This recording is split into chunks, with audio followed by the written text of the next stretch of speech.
Hello friend, তোমরা দেখছো smart Bangla take YouTube channel. বন্ধুরা, আজকে কিন্তু আমি তোমাদের কাছে একটি নতুন ভিডিও নিয়ে হাজির হয়েছি ওয়ান প্লাস ফোনের আপডেট সম্পর্কে। যা কিনা নতুন ওয়ান প্লাসের একটি ফোন লঞ্চ হতে চলেছে মার্কেটে, যেটি কিনা এই মুহূর্তে ওয়ান প্লাসের সব থেকে হাইয়েস্ট লেটেস্ট ফোন এবং লেটেস্ট টেকনোলজি এই ফোনের মধ্যে ইউজ করা হয়েছে।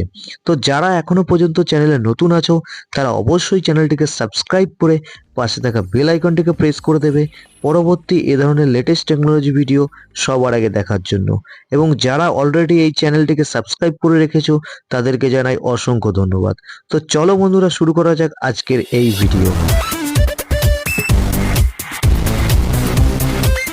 বন্ধুরা, তোমরা যারা ওয়ান প্লাস লাভার রয়েছে তাদের জন্য কিন্তু ওয়ান প্লাস নিয়ে এলো তাদের একটি স্বল্প পরিমাণ বাজেটে সব থেকে লেটেস্ট টেকনোলজি যুক্ত ফোন, যার মধ্যে কিনা এআই ফিচার্স থেকে শুরু করে ক্যামেরা সেটআপ এবং ব্যাটারি সেটআপ থেকে শুরু করে ডিসপ্লে এবং সমস্ত কিছু রয়েছে। এর মধ্যে সমস্ত কিন্তু নেক্সট লেভেল পরিমাণে রয়েছে।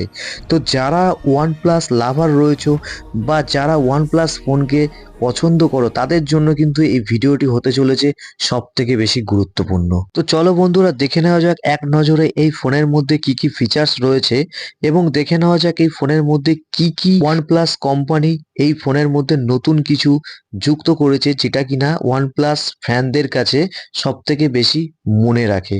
তো চলো বন্ধুরা, দেখা যাক আজকের এই ভিডিওতে এই ফোনের সম্পূর্ণ রিভিউ এবং আনবক্সিং এবং ফার্স্ট লুক। তো বন্ধুরা, সবার প্রথমে বলতে হবে এই ফোনের মডেল নাম্বার। তো বন্ধুরা, এই ফোনের মডেল হতে চলেছে ওয়ান প্লাস S4।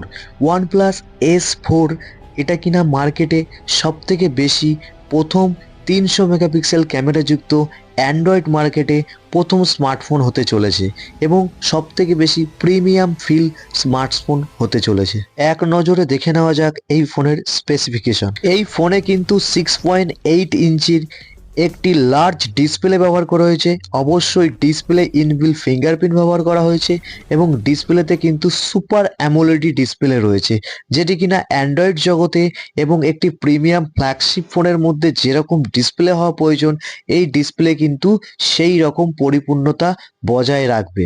ডিসপ্লেতে 144 হার্টজ রিফ্রেশ রেট ব্যবহার করা হয়েছে, স্মুথ স্ক্রলিং হবে এবং 4K বা 8K ভিডিও সাপোর্টিং ডিসপ্লে হতে চলেছে। এবং ইনবিল্ট যে ফিঙ্গারপ্রিন্ট স্ক্যানার ব্যবহার করা হয়েছে, সেটা কিন্তু খুব সহজেই কয়েক সেকেন্ডের মধ্যে ফিঙ্গার দেওয়ার সঙ্গে সঙ্গে কিন্তু ফোনটি আনলক হয়ে যাবে।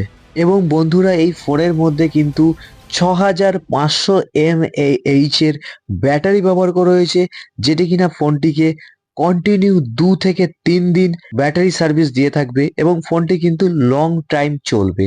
এবং এই ব্যাটারিটিকে চার্জ করার জন্য কিন্তু বন্ধুরা 180 ওয়াটের ফাস্ট চার্জার ইউজ করা হয়েছে, যেটি কিনা মাত্র 20 থেকে 30 মিনিটের মধ্যে ফোনটিকে ফুললি চার্জ করতে সক্ষম হবে। এইবার দেখে নেওয়া যাক ফোনটির ক্যামেরা। বন্ধুরা, ফটোগ্রাফি লাভার যারা আছো তাদের ক্ষেত্রে কিন্তু ওয়ান প্লাসের এই ফোন কিন্তু একটি ক্যামেরার সমান ফটোগ্রাফি করতে কিন্তু সক্ষম। যারা ওয়ান প্লাসের ফোন এর আগে ব্যবহার করেছো বা ওয়ান প্লাস সম্পর্কে, ওয়ান প্লাস ফোনের ক্যামেরা সম্পর্কে যারা অবগত, তারা কিন্তু জানো বরাবরই ওয়ান প্লাসের ক্যামেরা কিন্তু নেক্সট লেভেলের সার্ভিস দেয়।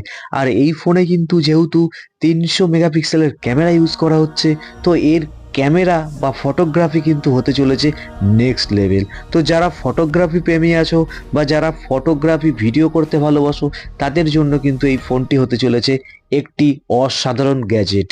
বন্ধুরা, এই ফোনটির ক্যামেরা কিন্তু ট্রিপল ক্যামেরা সেটআপ হতে চলেছে, যার মধ্যে কিন্তু 310 মেগাপিক্সেলের মেন ক্যামেরা হতে চলেছে এবং 32 মেগাপিক্সেলের ফোনটির মধ্যে ওয়াইড অ্যাঙ্গেল লেন্স হতে চলেছে এবং 12 মেগাপিক্সেলের ফোনটির মধ্যে কিন্তু টেলিফটো জুম ব্যবহার করা হয়েছে। এবং এর সাথে সাথে সেলফি ক্যামেরার দিকেও কিন্তু খুব নজর দেওয়া হয়েছে, যে কারণে এই ফোনে কিন্তু 50 মেগাপিক্সেলের সেলফি ক্যামেরা ব্যবহার করা হয়েছে, যেটা কিনা খুব সুন্দরভাবে সেলফি তুলতে সক্ষম। এবার চলে আসি বন্ধুরা ফোনটির স্টোরেজ ভ্যারিয়েন্ট সম্পর্কে। বন্ধুরা, ফোনটি কিন্তু 3 রকম স্টোরেজ ভ্যারিয়েন্টে লঞ্চ হতে চলেছে, যার মধ্যে প্রথম ভ্যারিয়েন্ট হলো 8 জিবি র্যাম 128 জিবি স্টোরেজের সাথে।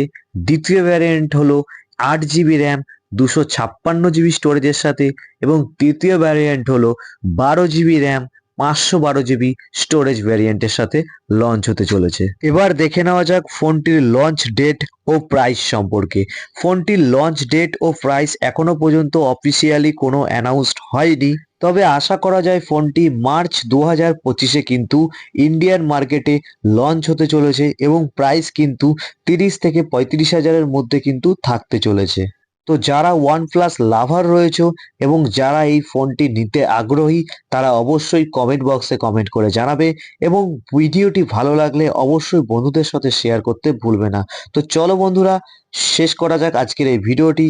পরবর্তী ভিডিওতে দেখা হবে, ততক্ষণ তোমরা ভালো থাকবে, সুস্থ থাকবে এবং অবশ্যই কমেন্টে তোমাদের মতামত দিয়ে জানাবে এই ফোনটি কে কে নেবে।